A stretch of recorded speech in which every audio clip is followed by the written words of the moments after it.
Magbibigay sa ng opening statement, any topic about Philippine entertainment and arts, anong plano niya, and to greet the Philippine showbiz media. Welcome ulit, Senator Amy Marcos. Yes, magandang umaga po sa inyong lahat at tuwa ako makapiling muli ang ating showbiz media. Matagal na ako hindi mo nakaharap sa inyo. Nung nagkita-kita tayo nandiyan sa sulok, napakagulo nun, napaka-mamadali at nagdalawa ng topic nun. Eh ngayon, abala na naman tayo sa very bad budget. Ayan naman. Yes. Kaya medyo abala tayo sa mga pangyayari at ang dami kong natawag. Ngunit sa kabila nun, ito panahon na naman ang buwan ng pelikula ng MMFF. Inaasahan ko na talagang dumadagundong na talumpay ang panalo ng ating sine para mabuhay muli at talagang umabot na naman sa panahon na talagang nag-aaral ng artista, lahat ng nanunulat ay talagang kinikilala at namamayagpag talaga ang sining Pilipino. So, eto nga, nakita naman natin sa ngayon, ang huli kong na-file tungkol sa film ay yung congratulations kay Sofronio Vasquez, kilala sa 26 season ng The Voice US. Sigurado ako na sisikat yan. Bihadong sikat na sikat yan. Marami rin akong mga resolution kay Billy Joe Ledesma Crawford. At alam naman natin si John Arcilla, naging formal na yan. Isa pa, marami rin akong mga tax exemption, creation of the Media University of the Philippines. Sana magkaroon tayo ng Arts College, ano? Kasi it's about time na kilalanin ang sining at talino ng Pilipino. Pagkatapos, itong matagal na yung film and movie industry exception from payment of certain taxes. Yung tariff kasi yung gamit natin ay napakamamahal.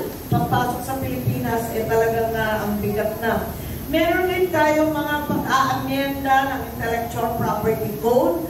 At ito, iba-iba to kasi ito yung tungkol sa 50 years at hindi 50 years para mabuksan lamang ang usapin. Kasi matindi ang debate sa mga producer at yung mga artist and songwriter kung sino ba talaga ang may-ari ng copyright.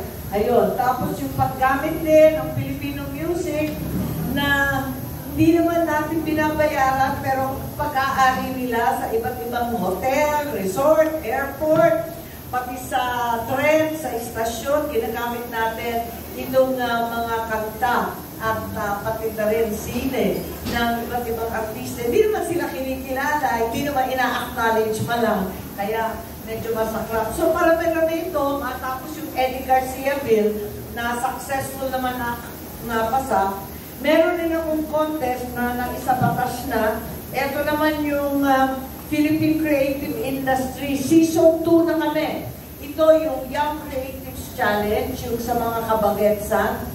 18 to 35 sana to na contest para sa mga malikhaing Pilipino.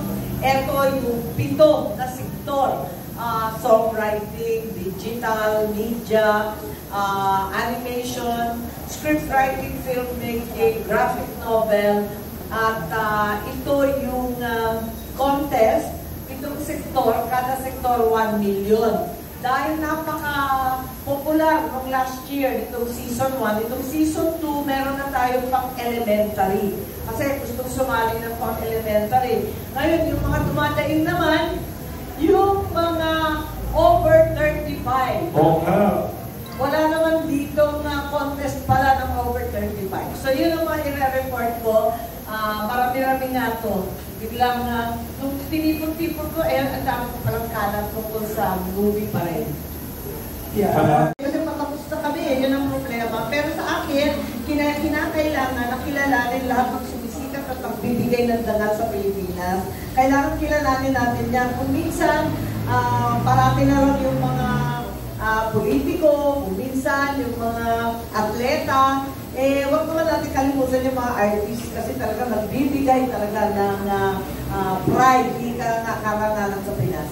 Thank you, Sabi.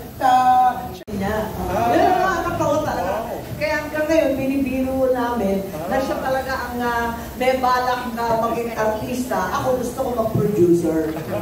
O, ang bongga na sinabi ni Senator Amy, hanggang ngayon binibiro nila si President Bongbong. Ayan, nabibiro.